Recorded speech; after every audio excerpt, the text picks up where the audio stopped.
Today is Wednesday, November 6, 2019, and you're watching Walker Wednesday. Here's the story of a friend named Walker who felt that God had called him across the sea. All of them knew that God would help them if they would just believe. So here's the story of the great adventure in a new land named Colon, Philippines. They are serving there and sharing Jesus, learning every day that He is all they need. Walker Wednesday, Walker Wednesday. Now it's time to join us for Walker Wednesday. Happy Wednesday from the Philippines. Today's finale for Season 2 of Walker Wednesday. I know, but if you missed an episode or want to go back and watch a previous one, you can head over to our YouTube channel and see any previous episodes you want.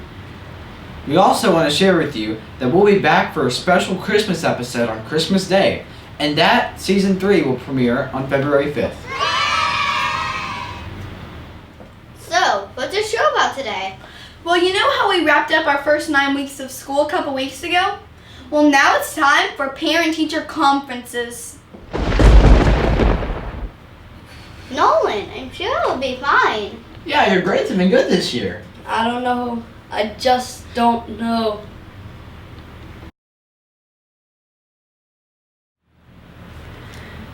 Julie! Oh, I'm so glad you could finally make it. Sorry I'm late. Anyways, Silas is doing so good this year. You know, we got off to a little rocky start. He wasn't real sure about the whole sitting and the class structure, but after those first couple weeks, he really got the hang of things, and he has been doing so well. He is even enjoying his work. Oh, that's so great. I would, however, like to mention that Silas seems to be easily distracted. You know, I know it's normal for 5 and 6-year-olds to have about a 15-20 minute attention span during our lesson time, but really after about 4 or 5 minutes, Silas is often ready to kind of get up and he tries to go play. He wants to have snacks. He's just very distractible, and it's become a problem with some of the other students. I'm sorry. What was that you said?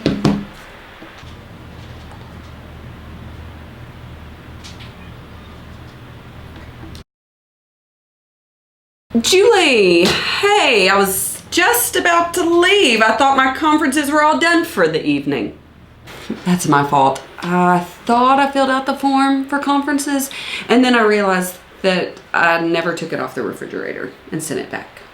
Well, Emery is doing great. I've got her progress report here. She's doing great. However, she does seem to be the last one done every day with her work. Last? Really? Maybe you're just giving her too much work. Well, actually, the other students really aren't having a problem getting the work done during the allotted time, so I don't think it's an issue of too much work. Oh, I see. It's just my child. Okay. Well, maybe she's bored. Maybe she's just not being challenged, and so she's the last one because she's bored. Yeah. Maybe that's it.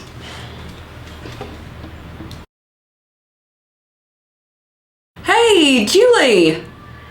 I thought you were my 4:30. I've actually got someone scheduled at 6, so you're gonna have to come back in a little while. I know, it won't take long though, I promise. Actually, the other kids are in the car. Well, it may not take long, but there are a few things that we really need to address, and so it's gonna be best that you come back when we have time to actually sit and discuss the things I have on my list. I'm sorry, what? Yes, there are a few issues that we're needing to address. So if you would come back at 7 o'clock, I have a free slot before the end of conferences tonight, okay? Oh, you better believe we'll be back. Hey, Miss Julie. I'm so sorry that I was not available right at 6 o'clock. We had a parents' weekend in between conferences unannounced. Oh, it's fine. So Adley really does seem to be enjoying this year. Adley's grades, I've got her progress report. They are so good this year. She is such a hard worker. She is focused. I love her organization. It is such a wonderful characteristic to have. I did want to talk to you about her spelling list. The list is like really long, and some of those words are really hard. Well, I understand, but they are middle school words. I know, they're middle school words, they get harder. I understand, but I mean, some of these words, they just don't even use. Like, tarantula? I mean, I've never even heard that word. I actually had to look it up because I've never used that word in my life. Julie, that word is tarantula. Oh, okay, well, I guess we're done here. Good evening, Julie. Oh, just let me start by saying what a joy Judd has been this year. He is such a wonderful young man. He is a hard worker. He is a diligent student. He gets along with everybody. Oh, he really is just wonderful. Oh, thank you. That is so nice to hear. I just love it when people say nice things about him. I guess this conference was a waste of time. I shouldn't have even signed up for one. Actually, I'm glad you did, because even though he is a wonderful student, there is an issue that we need to address. Oh, really? Okay, what is it? It's about his tardies. Uh-huh. You are aware that school starts at 8:30, correct? Uh-huh. And that him being late really cuts into everyone else's time, and we have to wait on him in order to get started with our day. Uh-huh. It would be nice if he could get here on time. It will help him establish so many other good habits of time management and just respect for everyone else around him. Uh-huh. Well, I can't make any promises. Hey, Miss Walker. We're back. What is it that you wanted to talk to us about? Now, let me say first that Nolan is a smart kid. He is one of the brightest students in the class, and he is so clever and he's fun to be around. Yeah, but apparently you have a problem with him, so let's just get to the point. Okay, well, Nolan is having a hard time following the class rules and aggravating some of the other students. He's always making noises. He switches out one of the students' chairs when he's not looking. I'm constantly having to ask him to sit down, to put his snacks away. He always seems to forget that he just can't get up and move around the classroom whenever he wants to. I've tried incentives and encouragement, and really just wanted to talk to you about some ways that maybe we could work together to help Nolan do better in class. I'm sorry, but are we talking about my Nolan? Nolan Walker. Like, none of that at all sounds like my child. He would never behave like that at home, ever.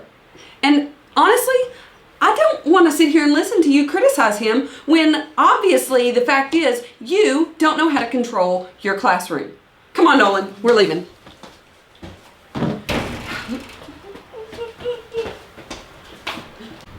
Man, that teacher sure must have her hands full. All right, Judd, let's talk about what we've seen in the reading this week. Matthew 7:12 through 14. So whatever you wish that others would do to you, do also to them. For it is the law and the prophets. Enter by the narrow gate, for that gate is wide, and the way is easy that leads to destruction, and those who enter by it are many. For the gate is narrow, and the way is hard that leads to life, and those who find it are few. This passage starts off with what many refer to as the golden rule. I'm sure you've heard your parents or teachers say, treat others the way you want to be treated. Did you realize when they're telling you that, they aren't just giving you good advice, they're giving you godly advice? Something we notice in this text is Jesus isn't just suggesting that we try to treat others the way we want to be treated. He is telling us that is what we are to do, even when it's hard. Even when people aren't nice to us, even when we aren't in a great mood. The way we treat people isn't based on how they treat us, ever. We are to treat others with love, dignity, and respect we want to be shown. It's not the easy or natural thing to do, but it's what brings the most joy in Christ. Also, Jesus tells the people during his sermon that easy is the way that leads to destruction. The path to hell is an easy path. All we have to do is follow our natural tendencies and desires. And, according to Jesus, that is the wide path, the path filled with many people walking into their destruction. As believers, we are called to walk the narrow path, the one that fewer people are on, the one that is hard. Following Jesus isn't just the easy road, and he tells us that from the beginning, but it's the road that leads to life, and the reward that is at the end is great. We get Jesus forever. Thanks, John. We hope that you are enjoying your reading each day. And just because our show will take a break for a few weeks doesn't mean we're going to quit reading. That's right. We will continue to post our Bible schedule reading each week. And hey, let me challenge you in this. Let's commit to not miss a day between now and December 31st. Come on, you can do it. Alright, as we finish out our show today, we want to encourage you to be a missionary right where you are. At your school, neighborhood, or workplace, be faithful to share Jesus and treat others as you want to be treated. Well guys, that's it for today and season 2. We'll see you again on December 25th. Have a great Thanksgiving. Paula!